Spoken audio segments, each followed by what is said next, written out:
If you're indebted into the cult of Nintendo like I am, then chances are you've heard rumors of a Switch Pro circulating the internet over the course of this year, and people have been wondering for a while if these rumors would actually become a reality. So after months and months of anticipation, did Nintendo finally deliver? Well,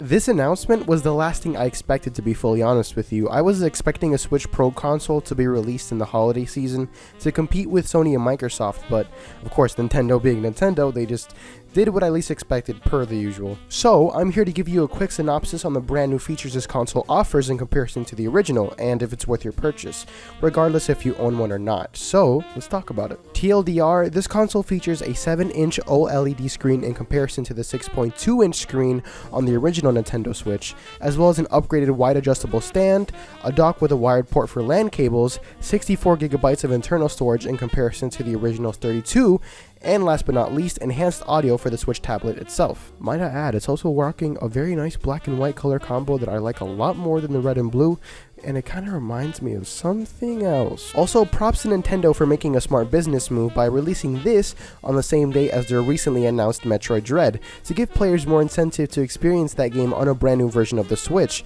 However, I'm not sure how much it'll actually affect the sales of that game, although I don't doubt it'll sell well regardless due to the expectations and hype for that game. All that being said though, should you buy the OLED model of the Switch if you already own the original model? Well, I think personally the answer to that question boils down to what kind of player you are and what your usual method of using the Switch is. See, for me personally, a good majority of the time I use the Switch, I'm using it on a TV, so I'm not really using handheld mode that often.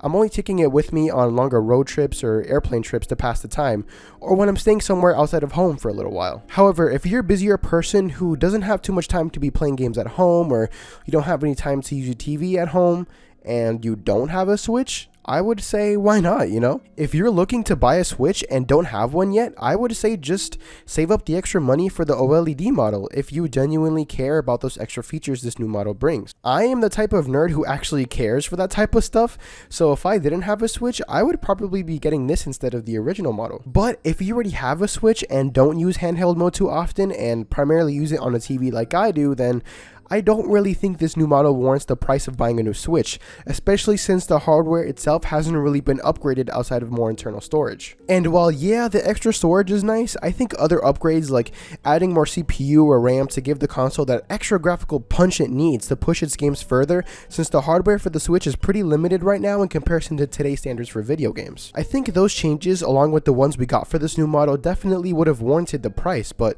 Nintendo somehow always manages to give us what we want and also not what we want. I know I've said this before, but Nintendo always manages to take 2 steps backwards every time they make 1 step forwards. I'm saying this now because while they gave us a built-in LAN port in the dock, they also took out the extra USB port in the back of the dock that was next to the port for the power cable. If you've ever used the Switch with a group of people, say playing Smash or Mario Kart, then chances are you're going to occupy most of the USB slots that are already there, so I don't understand why they couldn't just put a third one where the other 2 ports are. Man, Nintendo confuses me sometimes to no end. Like, why do you do this? Also, I highly doubt the LAN port will actually improve the connection for playing online games, but the addition is still appreciated since before this we had to buy a separate LAN adapter for a better connection, even though it hardly made a difference. One last thing I would have liked to have seen improved, and arguably the thing I would have liked the most from this new model for sure, would have been to fix Joy-Con drift. It's honestly a miracle that the Switch has been around for this long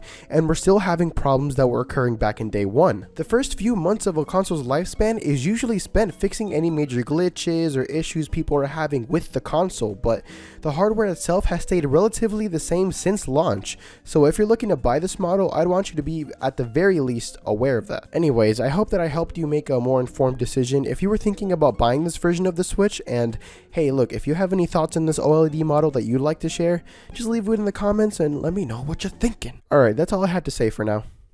Bye bye.